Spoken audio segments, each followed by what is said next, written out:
As you may know, back in March of this year, Wizards of the Coast released the Fallout Universes Beyond Magic the Gathering set. Now, for those who don't know, Universes Beyond is a sub-series of Magic the Gathering that takes properties from outside Wizards of the Coasts and prints themed MTG cards for it.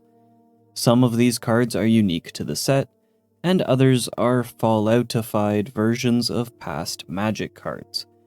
In today's video, I will be going over every Fallout reprint, including what they do, the Fallout lore behind it, and why that particular aspect of Fallout may have been chosen to represent that card.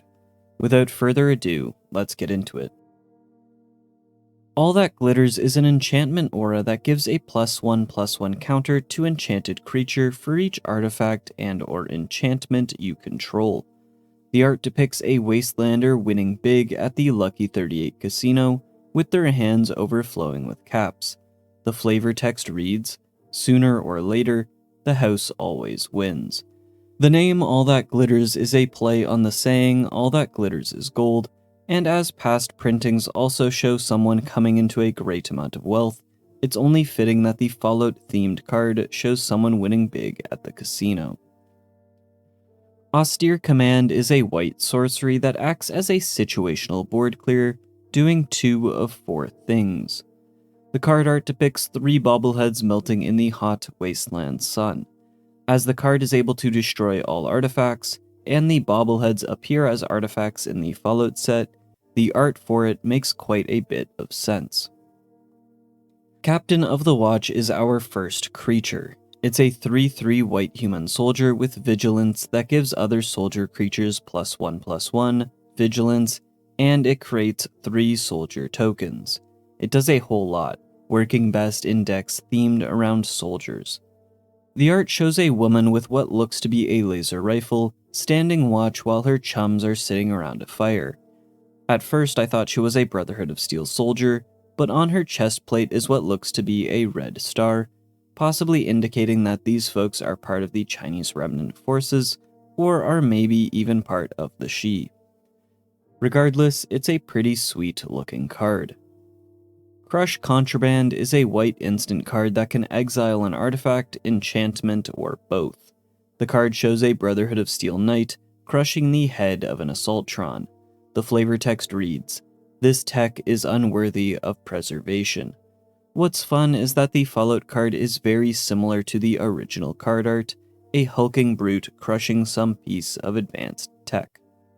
As the Brotherhood of Steel is the faction dedicated to not only the preservation of technology, but also the assurance that advanced tech doesn't fall into the hands of other Wastelanders, it fits nicely within the Fallout theme. Dispatch is a 1-mana white spell that serves as a conditional single-target removal spell if you control 3 or more artifacts. As expected, it works great in artifact-themed decks. The card shows Liberty Prime blasting through a vertibird with the flavor text reading, "Structural weakness detected, exploiting." Entrapment Maneuver is a spell that sacrifices an attacking creature in exchange for X 1/1 soldier tokens, where X is that creature's toughness. Like Captain of the Watch, it works well in a soldier token deck. The card art shows a Deathclaw surrounded by some folks with plasma weapons in combat armor. The card reads, "Every squad of Deathclaw hunters had a role for their newbies. Bait." The line sounds so familiar, like it was something from a New Vegas loading screen or something, but I cannot for the life of me find it. Let me know if you've got any idea. Still, as the card depicts a group of hunters trapping a Deathclaw into an ambush, it works well. Hour of Reckoning is a white sorcery spell that destroys all non-token creatures. The art shows a Brotherhood of Steel assault showing some knights, squires, and aspirants engaged in battle. The flavor text indicates who they might be fighting. It reads, "Synths are crawling all over the place. Thin them out before we drop." Proctor Ingram says this quote during the Mass Fusion quest before you and her land on the Mass Fusion building during the Brotherhood of Steel main quest line. As this quest leads into the end of the game, the Hour of Reckoning, or the time when the fate of the Commonwealth would be decided, it's a fitting art. Impassioned Orator is a white human cleric that grants you 1 life whenever another creature enters the battlefield under your control. The art shows Megaton's Confessor Cromwell, with the flavor text reciting part of one of his speeches when you pass by him during your adventures. The reason for having Confessor Cromwell represent the Impassioned Orator card is quite self-explanatory. It just works. Intangible Virtue is a white enchantment card that gives your creature tokens +1/+1 and Vigilance. The card shows Arthur Maxon leading some Brotherhood troops. The card art is crazy. Just look at how yoked Maxon is. He's carrying an injured soldier in one hand and a Gatling laser in the other. I know he's in a suit of power armor, but still, how strong is this guy? The flavor text is from one of Arthur Maxon quotes about dance and the revelation that he's a synth. It reads, "A real soldier's bravery comes from within, from his heart and his soul." It's a bit ironic. Maxon believes that his teachings and way of leading the Brotherhood is virtuous, of high moral standing, but the truly right thing to do would be to spare Dance, who has been a loyal soldier to the Steel. In my opinion, if anyone were to have an intangible virtue, it would be Dance, not Maxon. The next card is Keeper of the Accord. It's a white human soldier who acts solely as a catch-up card against other players. If they have more creatures than you get to make a soldier token, and if they have more lands than you get to take a land from your library and put it on the board. The card shows a Brotherhood squire studying some papers. As squires are the members in charge of keeping technology, information, and history, it's a fitting art. Mantle of the Ancients is a white enchantment aura that lets you pile on a bunch of auras and equipment from your graveyard onto a single creature. Then that creature gets a buff for every equipment and aura attached to it. The card shows the Shrine to the Vault Dweller found at the end of the Temple of Trials at the beginning of Fallout 2. As the Vault Dweller is a revered and, by now, an ancient part of Arroyo's history, it makes sense for their jumpsuit to represent the Mantle of the Ancients. Marshal's Anthem is a white enchantment that 1. Gives your creatures +1/+1, and 2. Returns graveyard creatures to the battlefield, depending on how much more mana you spend to cast it. The card shows who I'd wager is Drummer Boy from the Railroad, carrying an injured synth, while fighting around the Paul Revere Monument just outside the Railroad's HQ. It's a pretty sweet looking card. Based on the color of the lasers being fired, it would seem to be a battle between the Railroad and Institute. Now, I'm not entirely sure as to why Drummer Boy would be used to represent Marshal's Anthem, and thinking about it, its art is quite similar to that of Intangible Virtue. So maybe they just wanted some more faction representation, as there have been a lot of Brotherhood of Steel cards already. Speaking of, Martial Coup is a white spell that, depending on how much mana you spend, makes a bunch of soldier tokens. If you cast it for 7 mana, it will also destroy all other creatures, so it gives you plenty of options. The card art shows the confrontation between Elder McNamara and Head Paladin Hardin at the Hidden Valley Bunker. After discovering that McNamara broke the sacred chains that binds, Hardin initiated a coup, outing McNamara as Elder and taking the title for himself instead. Open the Vaults is a white sorcery that returns all artifacts and enchantments from all graveyards to the battlefield under their owner's control. The card shows a Dweller from 76, leaving the gear-shaped doorway of the vault. Its flavor text reads, "It may be time to leave, but I'll never forget the day you all entered Vault 76. This is said by the Overseer as you're leaving Vault 76 for the first time." How can you make a Fallout-themed Magic the Gathering set without reprinting a card called Open the Vaults? It just works so well. While the original artwork meant vault as in some sort of safe or storage, the Fallout set refers to the series' infamous Fallout shelters. Path to Exile is a white instant spell that exiles a target creature. As a bit of compensation, the owner of that creature can put a basic land card onto the battlefield. The art shows a dusty power armor helmet. Reflected in one of the eye sockets is the Vault Dweller doing their iconic walkaway after having been exiled from Vault 13. The flavor text reads, "In the end, he marched into the desert sands, leaving the vault behind him." This is a slightly altered version of the ending in the first Fallout, where the Vault 13 Overseer lives. In the game, it's just in first person, because you were the one playing as the Vault Dweller. And as the Vault Dweller is exiled from Vault 13, never to return again, it makes sense for Path of Exile to represent them. Pure Steel Paladin is a white human knight. It allows you to draw a card anytime an equipment enters the battlefield under your control, and grants Metalcraft, making your equip cost 0 mana. The card depicts a Brotherhood of Steel Paladin with a flavor text reading, "I wear the armor, I am the weapon."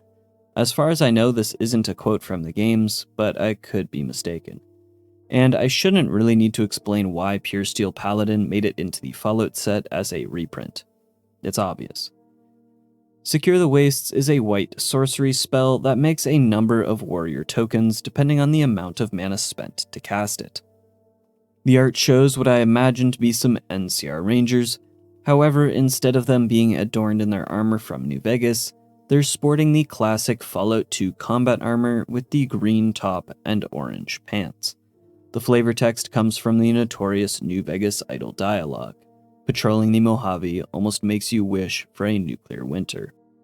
As Fallout is set in the wasteland, and a goal of the NCR is to secure said wasteland, it makes sense as why this card would make the Fallout set.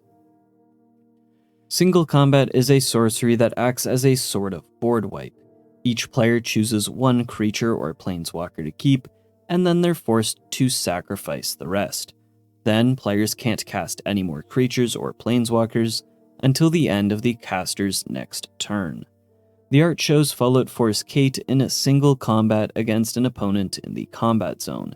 The text reads, "Some fight to destroy their enemies, some fight to destroy themselves." It's a great bit of flavor text, as it perfectly describes the self-hatred that Kate has when the Soul Survivor first meets her. As Kate is a pit fighter who competes in solo duels before becoming the Soul Survivor's companion, it fits nicely within the set. Swords to Plowshares is an instant that exiles the target creature and gives its owner life equal to the creature's power.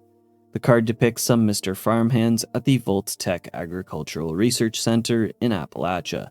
The flavor text reads, "At the Volt Tech Agricultural Research Center, Mr. Handy robots were repurposed for farming and turning intruders into fertilizer."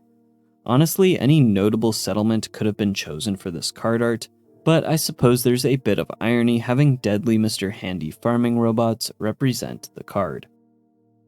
And the final mono-white Fallout reprint is Valorous Stance. It's a spell that can either grant a creature indestructible until the end of turn, or destroy a creature with toughness 4 or greater. The card shows Preston Garvey leading some Minutemen in a charge. The flavor text reads, "I had to put on a brave face as long as there were still people counting on me." This is one of Garvey's quotes when discussing the Quincy Massacre. And I suppose this card art sorta rounds out the theme of cards with Fallout 4 main factions charging into battle. Fraying Sanity is a mono-blue enchantment or a curse that causes the enchanted player to mill cards at the end of their turn, equal to the number of cards put in the graveyard already this turn. It's my kind of card for sure. The card art shows the infamous Puppet Man, a puppet in each hand, and at the end of the card is the Volt Boy puppet.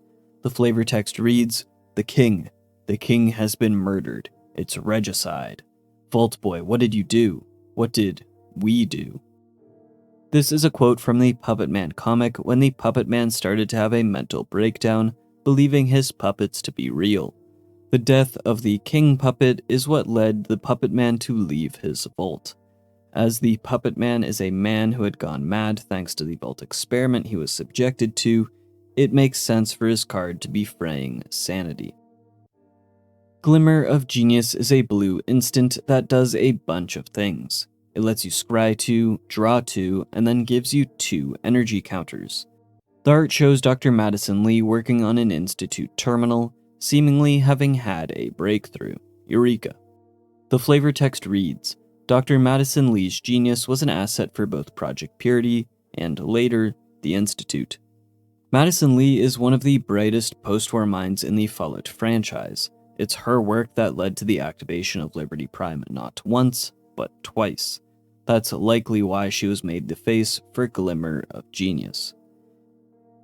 Inexorable Tide is a blue enchantment spell that allows you to proliferate anytime you cast a spell. The card depicts a rugged shoreline. Atop a ledge stands a Deathclaw looking out towards the tides. The flavor text reads, Radiation is an invisible tide that seeps into the bones of land, changing it irrevocably. I had to Google what inexorable meant, to be honest. It means unpreventable. Combine this with the flavor text, and it would seem that the unpreventable tide in this case is the generous amount of radiation Earth has been exposed to. Mechanized Production is a blue enchantment aura that allows you to create a token copy of the enchanted artifact. If you control 8 or more artifacts of the same name, you win the game. Kind of a neat alternative win con. The image shows a bunch of radrats looting a bunch of crates of Nuka-Cola. While we don't get a great look at the image, I'd wager that this image is right outside the Nuka-Cola plant in the capital wasteland. Notice the similar statue. The flavor text reads, At the onset of the Great War, Nuka-Cola's best minds were reassigned to weapons development. This flavor text refers to Brad Burton's Beverageers division and how they ended up making biological weapons for the United States Army. Honestly, they could have chosen any pre-war company to represent mechanized production. Heck, somewhere in Appalachia might have been more appropriate due to all the automation riots going on there. Still, Nuka-Cola fits the bill. One with the Machine is a blue sorcery spell that allows you to draw cards equal to the highest mana value of artifacts you control. The card art shows Dima sitting on his throne. Some electricity arcs off him. The flavor text is a quote of his. Synthkind welcomes you, as long as you welcome us. I personally would have liked to see the Master represent One with the Machine's card, but as he already has his own card, a much better card, Dima is a good second choice. Thirst for Knowledge is a blue instant that lets you draw 3 and discard 2 unless you choose to discard an artifact. It's good for cycling through your deck while looking for answers. The image shows a super mutant messily downing a Nuka-Cola Quantum. The flavor text reads, a blend of 17 fruit flavors, cola, and a weaponized isotope byproduct that barely passed safety protocol. It's describing Quantum. I think the art does its best to describe the card. The thirst bit is covered by the Quantum, and I think the discard bit of the card can be represented by the super mutant's stupidity. Though I'm sure there could have been plenty of other Fallout-esque interpretations of the card. And our final mono blue is Whirler Rogue. It's a human rogue artificer creature. When it enters the battlefield, 2 Thopter creatures are created alongside it. It also has an ability where if you tap 2 untapped artifacts, you can make a target creature unable to be blocked this turn. Not a bad way to get some player damage in. The card shows an Institute scientist with 2 Eyebots next to them in what appears to be Diamond City. Takahashi can be seen in the back there. The Eyebots represent the 2 Thopter creatures. It's a neat looking art, but I'm not too sure why an Institute agent would represent Whirler Rogue. Let me know if you've got any ideas. Bastion of Remembrance is a black enchantment that, upon entering the battlefield, creates a 1/1 soldier token, and then whenever a creature you control dies, each opponent will lose 1 life, and you'll gain 1 life. Not a bad little passive in a deck that creates a bunch of creatures. The card art shows the Ranger Unification Monument outside of the Mojave Outpost. It has a flavor text describing the Ranger Unification Treaty, signed between the Desert Rangers of Nevada and the New California Rangers. It's the same text that can be read at the monument in the game. As the monument was made to commemorate both factions' desire to unite and take down Caesar's Legion together, I think it fits well. Perhaps the Boulder City Memorial would be a better fit, but that monument already has a card of its own, Memorial to Glory. Black Market is a black enchantment that helps you with your mana ramping.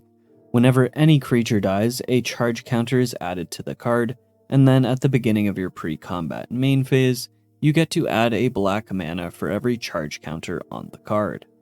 The art depicts what I'd wager to be some generic raiders or wastelanders. No one really looks too recognizable to me. The flavor text reads, "There's very little that merchants won't buy, and even less that wastelanders won't sell." I think the card is supposed to represent how we, as players, will collect a ton of random junk from the wasteland and then just offload it to various traders and merchants for caps. Why is a weapons dealer buying a billiards ball, teddy bear, and a clipboard? I'm not too sure, but that's Fallout for you. Deadly Dispute is a black instant spell that lets you, after sacrificing a creature and paying the mana cost, draw 2 cards and create a treasure token. The card depicts a scene from the Fallout 2 unmarked quest, Break Up the Bar Brawl, at the Malamute Saloon. The flavor text reinforces this, quoting the quest giver, Sheriff Marion.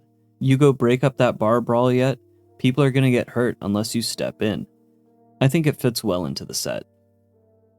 Lethal Scheme is a black instant card that lets you destroy a target creature or planeswalker. You can use creatures to cast the spell, and if you do, you get to draw some cards while also having the option of discarding cards to put +1/+1 counters on those creatures. It's got a lot going on. Now, this is one of my favorite card arts from the set. It can be a bit hard to see, but it depicts the courier's fate after encountering Benny and the Great Khans. If you look closely, you can see the checkered suit and shallow grave. As Benny's platinum chip plot, if all went according to plan, would result in the death of the courier, it would quite literally be a lethal scheme. I just wish Lethal Scheme had a flavor text. It's just the effect text is so long, it wouldn't be able to fit. Morbid Opportunist is a black human rogue that allows you to draw a card whenever one or more creatures are killed. The card shows a raider lying in wait with some sort of detonator-looking device as another wastelander cautiously approaches them. The flavor text reads, "It's hardly a crime to take gear that's lying around without an owner. The crime part is where I make sure it doesn't have an owner." As far as I know, this quote doesn't appear in the games. Still though, it's a very Fallout Raider-esque mindset. Very similar to Morbid Opportunist in name, Pitiless Plunderer is a black human pirate that creates treasure tokens whenever another creature you control dies. The card art shows an Enclave soldier pulling an auto grenade launcher from the corpse of a super mutant. The flavor text reads, "You won't need this. I made sure of that." Very reminiscent of the previous card for sure. But that's just how it is in the Wasteland. No point in leaving valuable loot to the vultures. Blasphemous Act is our first mono-red card. It's a sorcery spell that acts as a massive board wipe to all but the toughest of creatures. The card art shows the effects of the Great War on the world. We see the infamous Art Deco sculpture style of infrastructure that Fallout is known for. It comes with a pretty cold flavor text to boot. Everyone knew the bombs were coming. Everyone but the public. Chaos Warp is a red instant that causes the owner of a target permanent to shuffle it into their library. They then reveal the top card of their library, and if it's a permanent card, they can put it onto the battlefield. It's a bit of a unique card that's a staple in many mono-red decks. The card art shows a Brahmin being abducted by a Zaytan spaceship. Its flavor text reads, "No one knew what the Zaytans wanted, but whatever it was, it involved cattle." I think having these Zaytans represent Chaos Warp is great. It works so well. Chaos Warp just kinda yoinks a card off the battlefield, not dissimilar from an alien abduction. Bye bye, Betsy. Loyal Apprentice is a red human artificer creature with haste. It has some built-in token generation, as if you control your commander, it creates a Thopter token with haste. The card shows what I'd imagine to be a Brotherhood of Steel squire standing outside of the Hidden Valley bunker. There is an Eyebot by her side. The flavor text is a generic Brotherhood of Steel piece of dialogue. Does Ramos know you're walking around without a guard? Loyal Apprentice fits well into the Fallout set, especially with the Brotherhood of Steel squire theme. Squires are meant to be loyal to their knights, doting on them endlessly. It fits well. Sticky Fingers is a red enchantment aura that gives the enchanted creature menace, allows them to create treasure tokens whenever they deal player damage, and then when the enchanted creature dies, you get to draw a card. The card art shows a vault dweller looting the corpse of a raider, their backpack is stuffed, and there's also what looks to be a Mr. Handy robot tied to it. I think Fallout's depiction of Sticky Fingers is quite good. It evokes the image of the player looting and taking all the junk and gear from everyone that they've slain. Their packs are just filled to the brim with things that are either going to be scrapped or sold, something that I'm sure we've all experienced. Stolen Strategy is a red enchantment that allows you to exile the top card of each opponent's library at the start of your turn. Then, during your turn, you can cast the spells of those exiled cards. The card art depicts what looks to be an NCR soldier tinkering with some terminals. In the foreground are two turrets that the soldier has appeared to have hacked. The flavor text reads, "Hacking is just good science." This reminds me of those times in the games where you can change the targeting priorities for the turrets of a location that you're exploring, turning them against the location's inhabitants. The only real problem is that by the time I've found the terminal that does that, everyone is just about dead. And our last mono red is Unexpected Windfall. After discarding a card, you get to draw 2 cards and create 2 treasure tokens. The card art shows Fallout 4's Cryolator in the exact location you can find it in the game, locked inside the Vault 111 display case. The flavor text is the quote said by the sole survivor when they inspect the case. "Nice. Coming back later for you." I think the depiction works so well for the set. Right at the start of the game, you're met with a unique and powerful weapon. It's unexpected. The only drawback, just like the discard part of this card, is that it's locked behind a master lock. It just fits so well. On to the greens. Abundant Growth is an aura enchantment that 1. Lets you draw a card, and 2. Makes an enchanted land add 1 mana of any color. The card art shows a former Vault 8 dweller walking through Vault City. As Vault City was constructed quite quickly following the Great War with the help of the Garden of Eden creation kit, it fits the Abundant Growth theme quite well. Branching Evolution is an enchantment that allows you to add twice as many +1/+1 counters onto creatures you control whenever you would otherwise put a single +1/+1 counter. The entire card art is taken up by a centaur. The flavor text explains the origins of the centaur. The master discovered a new evolutionary path after tossing a human, a dog, and a cat into a vat of forced evolutionary virus. He called his creations centaurs and unleashed them unto the wastes. As centaurs are these wildly mutated abominations, they fit the bill for what branching evolution could mean. Cultivate is a green sorcery spell that lets you search your library for 2 basic land cards. One can go into the battlefield tapped, and the other into your hand. It's a staple of green. The card shows a super mutant caring for a dandelion by pouring the water from a can of fish onto it. I find it quite endearing, a super mutant known for their rage and aggression, caring for a lone pre-war plant. The flavor text makes it even better. Like him, his tiny flower friend continue to grow larger each day.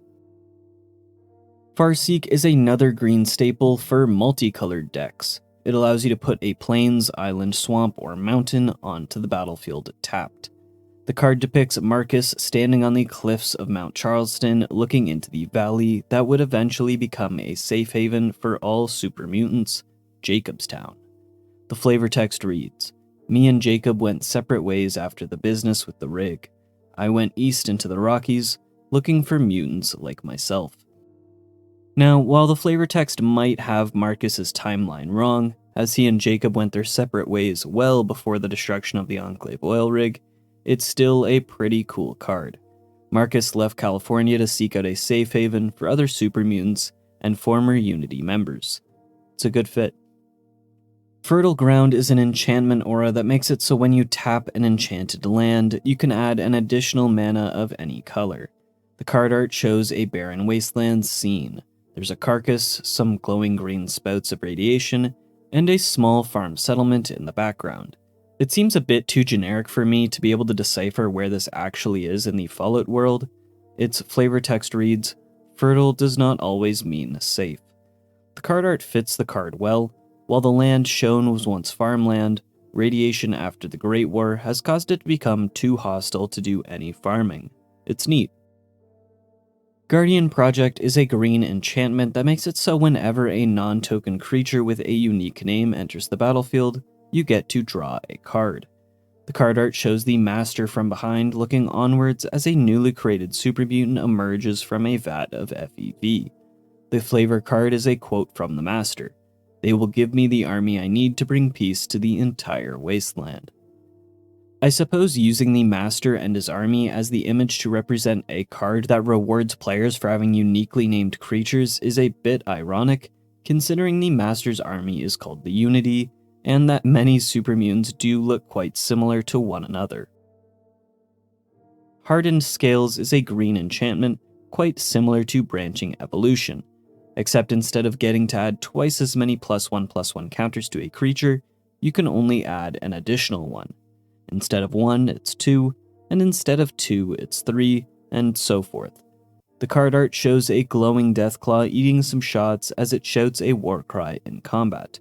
The flavor text reads, "The wastes will toughen anybody up, even those who are already tough to begin with."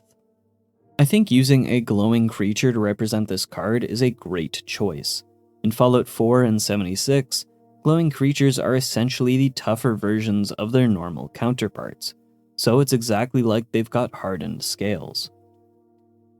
Harmonize is a green sorcery that is pretty simple, just draw 3 cards. The card art shows a sunbathing ghoul with the text, "I'm already a ghoul, what more can the sun do?" It's a funny card, even if I don't understand why this specific image was chosen to represent it. Heroic Intervention is a green instant card that gives your permanents hexproof and indestructible until the end of turn. The card shows Nick Valentine pulling what I'd assume to be the sole survivor away from an incoming laser blast. The flavor text reads, "Another beautiful day in the most dangerous place in the world." This is one of Nick Valentine's quotes as a companion. I think the art is pretty self-explanatory. It's just depicting one of those times that your companions save you from danger, even though most of the time, it feels like I'm always the one doing the saving. Inspiring Call is an instant that allows you to draw a card for every creature you control with a +1/+1 counter on them. Then those creatures gain indestructible until end of turn. The art shows a Mothman doing some sort of dance or something in front of a bunch of other Mothmen. The flavor text reads, "Loyal members of the Enlightened return to Point Pleasant during the seasonal equinox to honor the wise Mothman, despite interference from the blasphemous Dim Ones." The card, with the text, is describing the Mothman Equinox seasonal event from Fallout 76. Rampant Growth is another green ramp staple. It allows you to search your library for a basic land and put it onto the battlefield tapped. The card shows a roadway with a Nuka-Cola billboard partially covered up by some trees.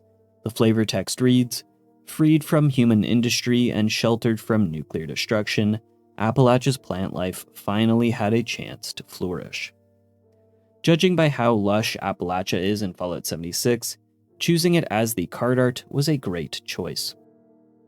Rancor is a green enchantment that gives the enchanted creature +2/+0 and trample. Then when Rancor goes to the graveyard, it instead is returned to its owner's hand. The card art shows one of Maud's muggers beating down a Freeside thug with a rolling pin. The flavor text describes Maud's muggers.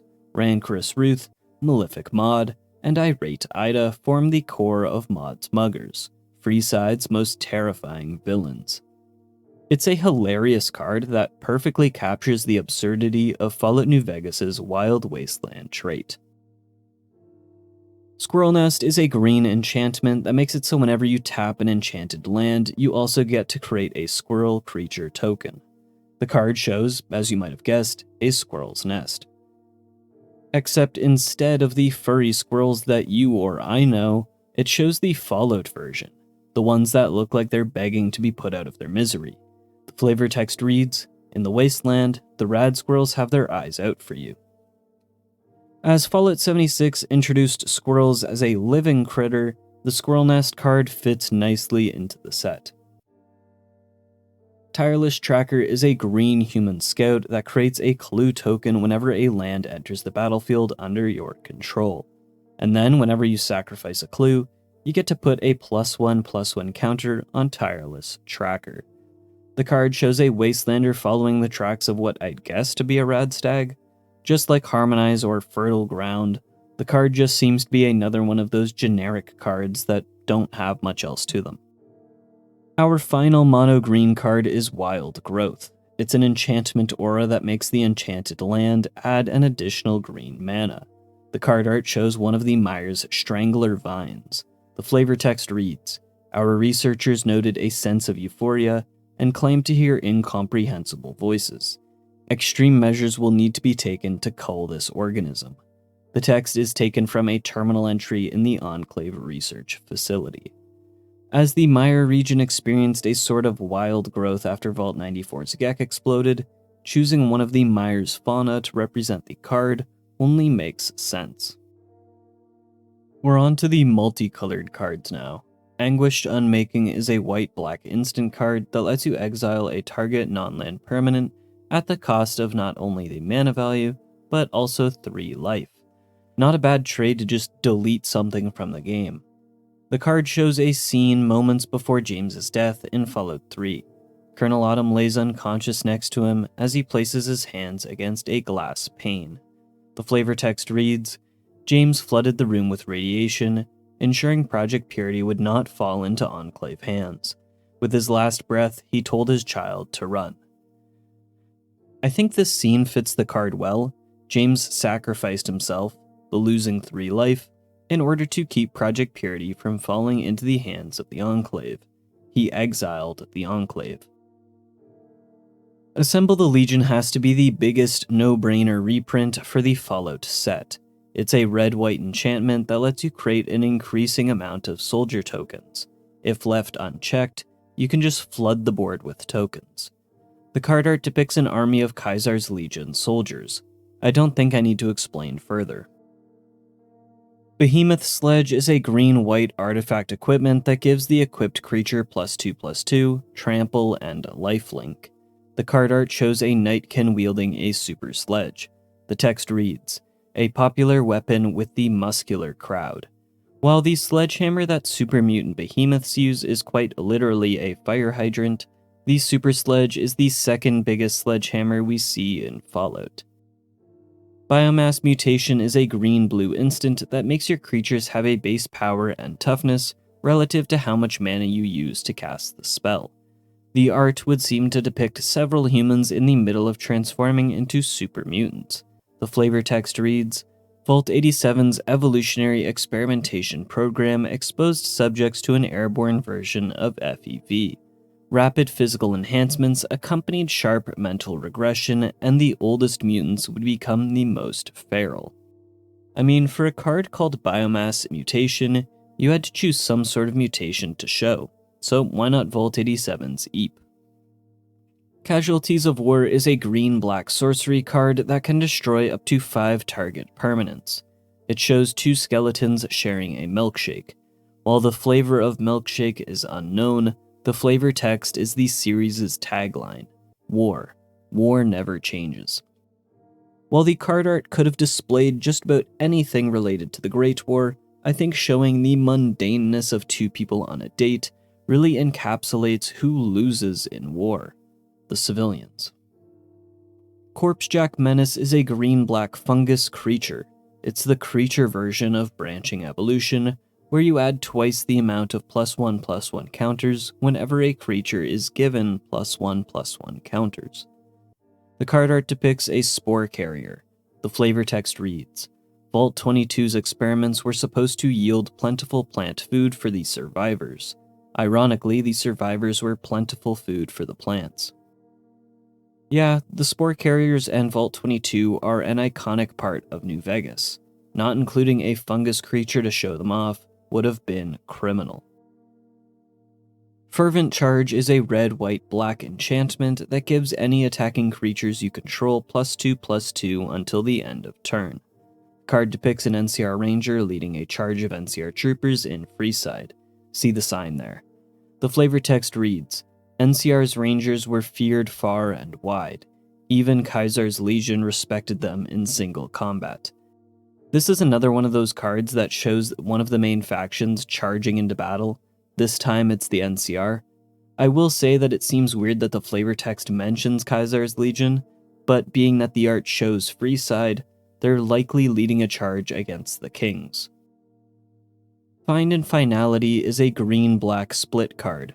Find returns 2 creature cards from the graveyard into your hand, and Finality puts 2 +1/+1 counters on a creature you control, then -4/-4 on all other creatures until the end of turn. Both card arts feature a fire gecko.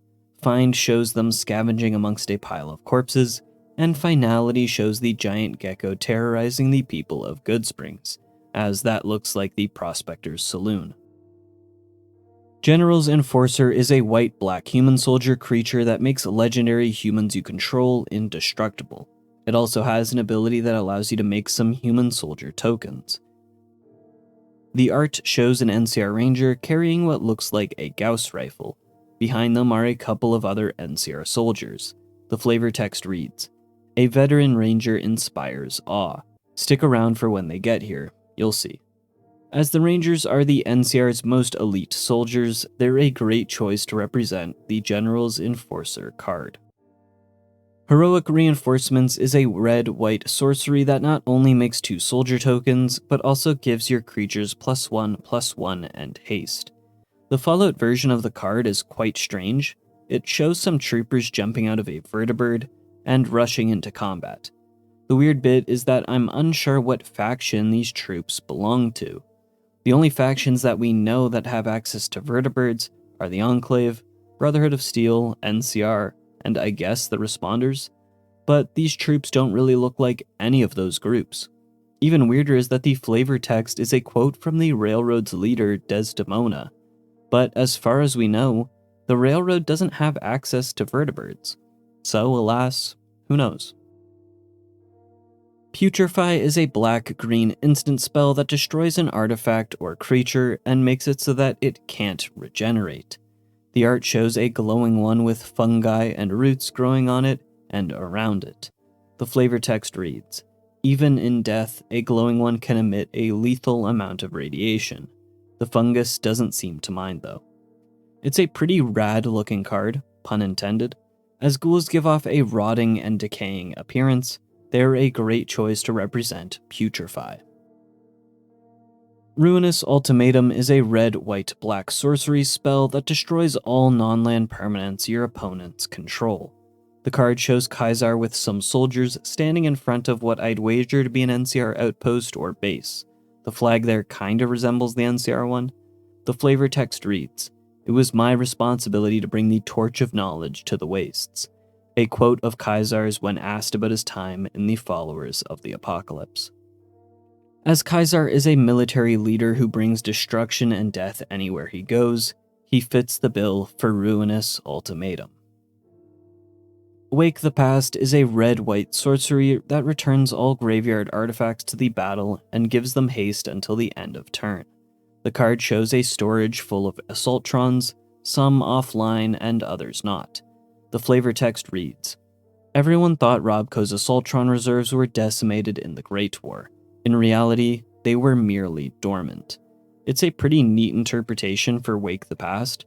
Many robots we see in the games would have been created before the bombs fell, and so Waking the Past is having these offline bots come online, ready to wreak havoc throughout the wasteland. Wear and Tear is a red-white split card. Wear destroys an artifact, and Tear destroys an enchantment. It also has Fuse, meaning you can cast both halves of the card if you have the mana for it. Wear shows a rusted and ruined pre-war car sitting idly in the wasteland, and Tear shows an Enclave soldier literally tearing apart a Brotherhood of Steel flag. It doesn't get more simple than that.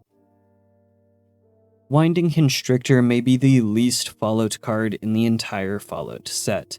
It's a snake creature that lets you put additional counters on creatures and artifacts you control, as well as any sort of counter that you yourself could get.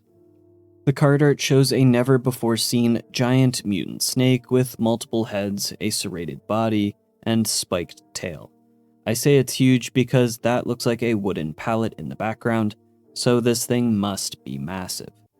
Now, while snake creatures were planned for Van Buren and Brotherhood of Steel 2, no snakes have ever made an appearance in the Fallout games. However, because the Butch Deloria card has snake synergies, I'd imagine that you'd have to include at least one snake creature in the set. Winding Constrictor is that snake. We are now on to the colorless cards.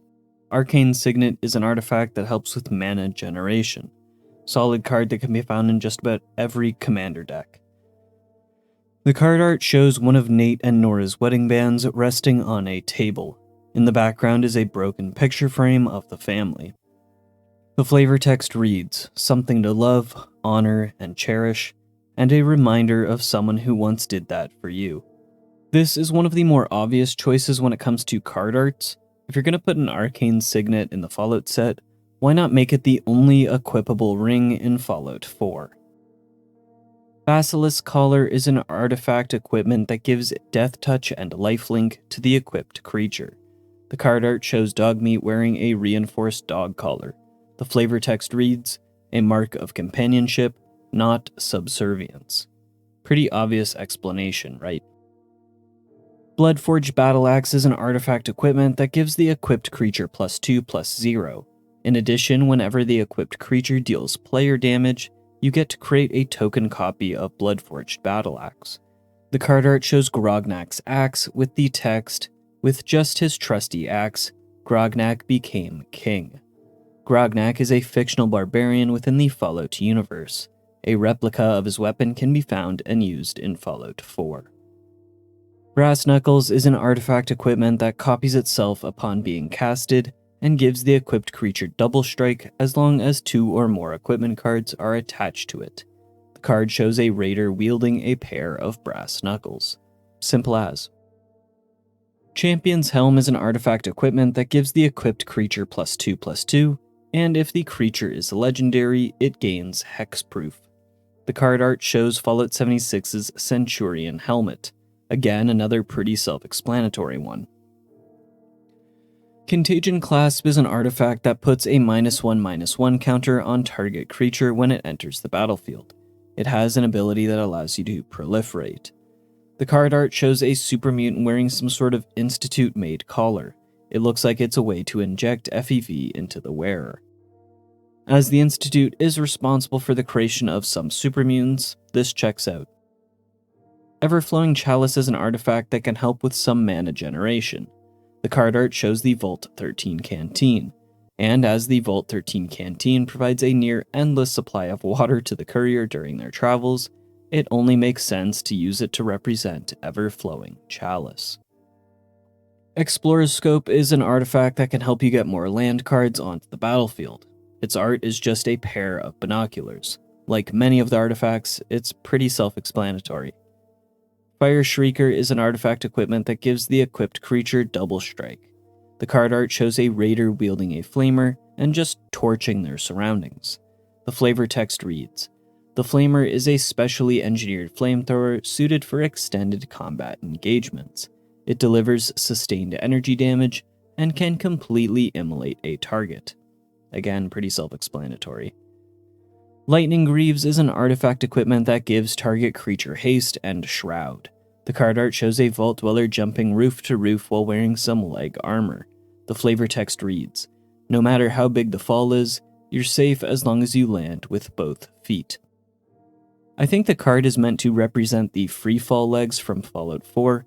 These are a unique set of combat armor legs that prevent all fall damage as long as you're wearing both of them. Masterwork of Ingenuity is an artifact equipment that can come into battle as a copy of any other equipment that's already on the battlefield. The Swiss Army knife of equipment. The card shows a raider wielding what looks to be a modified version of Fallout 4's Super Sledge. A lot more janky looking though.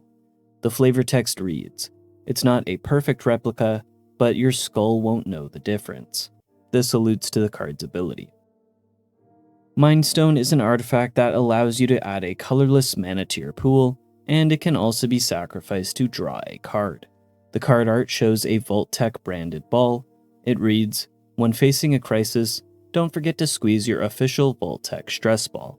I think this is a great interpretation. Making the Mind Stone a stress ball perfectly fits into Fallout's style of comedy. Mystic Forge is an artifact that lets you look at the top card of your library at any time. You can then cast artifact and colorless spells from it, and then if you want to look for a better answer, you can also pay 1 life to exile the top card as well. The card depicts Fallout 76's Tinker's Workbench. While incapable of forging weapons or armor, the Tinker's Workbench is good for just about everything else. Panharmonicon is an artifact that allows your other artifact creature enter the battle triggers to trigger an additional time. The card art shows a harmonica with the text, "The difference between surviving and living is joy." I mean, I don't think I've ever seen a Panharmonicon in the Fallout universe, but I have seen a harmonica, so close enough. Skull Clamp is an artifact equipment that gives the equipped creature +1/-1, and when that creature dies, you get to draw 2 cards. The card art is of the Mechanist's helmet. It has a quote from the Mechanist as its flavor text. "The flesh is weak, but steel is strong." Soul Ring is an artifact that's great for some mana generation. It shows a bottle cap in the center of a ring of Nuka-Cola Quantum. The flavor text reads, "The beverageers were pleased by Project Cobalt. Not only did they discover new weaponized isotopes, but a tasty beverage additive to boot." I think this is probably one of the best Fallout interpretations for a Magic the Gathering card. We get an iconic bit of Fallout with the bottle cap, and then the MTG Soul Ring concept is reinforced with the Nuka-Cola Quantum ring around it. It just works. Solemn Simulacrum is an artifact creature golem. When it enters the battlefield, you get to put a land from your deck onto the battlefield, and when it dies, you get to draw a card. The card art shows a saddened Ada looking upwards to the sky as it rains, the destroyed remains of her friends around her. This is another great Fallout interpretation for an MTG card. As Ada is the sole survivor of the attack on her caravan, she is a sad robot. She is a solemn simulacrum. Steel Overseer is an artifact creature with an ability that lets you put a +1/+1 counter on each artifact creature you control. The card art shows a Protectron in Vault-Tec colors with a Vault-Tec logo. The flavor text reads, "Welcome, Administrator. Targeting parameters have been erased and set to admin_user_group, token name equals faction." Now, as far as I know, there hasn't been a single Protectron found in the games with this exact appearance, nor has there been a Vault that had a Protectron Overseer. Still, the art is a great interpretation for Steel Overseer.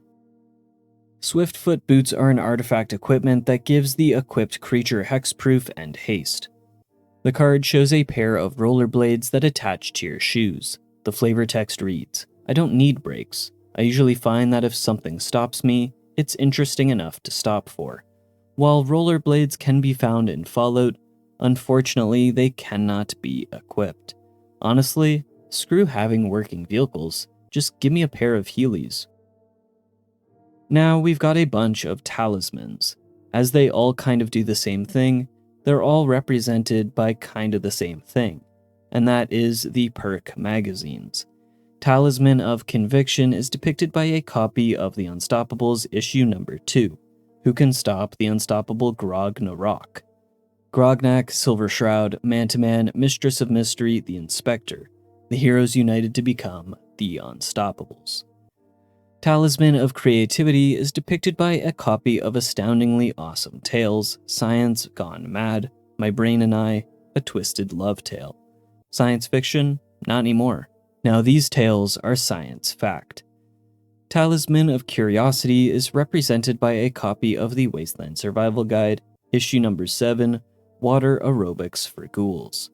While cleverly written and absorbing, its questionable content may lead people to learning dangerously misinformed lessons. Talisman of Dominance is represented by a copy of Grognak the Barbarian, issue number 7, Fatherless Cur. Aside from the cool articles on loincloths and axes, it's got some great tips on weapon care. Talisman of Hierarchy is represented by a copy of Tales of a Junktown Jerky Vendor, Suit Up and Succeed. The ghouls of the FMS Northern Star seemed quite interested in moving up in the world of business. Talisman of Indulgence is represented by a copy of La Coiffe, issue number 3, Jackie Oh My. After decades of squalor, Wastelanders would kill for a new hairdo. Talisman of Progress is represented by a copy of the Massachusetts Surgical Journal, issue number 9, Raised by Robots. More sensation than science, these medical magazines only encourage malpractice. And Talisman of Resilience is represented by a different copy of Astoundingly Awesome Tales, issue number 10, Giant Insects Invade. These tales of the strange prepared their readers to combat the horrors of the wasteland. Whew, a lot of talismans. Thought Vessel is an artifact that removes your maximum hand size and provides a bit of mana generation. The card art shows an Institute terminal. Its flavor text reads, "A window into the mind of someone you once knew." Now, I think this specific terminal is meant to be Sean's terminal. The flavor text implies that it stores the thoughts of someone you once knew. This can describe the child that the soul survivor is looking for throughout the entirety of the game. If that's the case, then this is a pretty cool interpretation of Thought Vessel. And the final card we have for reprints is the Wayfarer's Bauble. It is an artifact that allows you to sacrifice it to search for a basic land card and put it onto the battlefield. The card art depicts the Goodspring Snow Globe in the exact place it can be found in Fallout New Vegas. What better way to spend some fun quality time than collecting some snow globes? As the courier is able to search the Mojave for a collection of snow globes, having the collectible represent Wayfarer's Bauble makes a ton of sense. And that wraps up our exploration of the Fallout X Magic the Gathering Universes Beyond reprints. Each of these classic Magic the Gathering cards have been remade into some Fallout variation. If you want me to make a similar video but for the cards that are unique to the Fallout set, let me know. But that's all from me today, folks. If you liked the video, be sure to share and subscribe. Have a good rest of your day. Cheers. Damn it! I already spent all my tokens on some magic beans.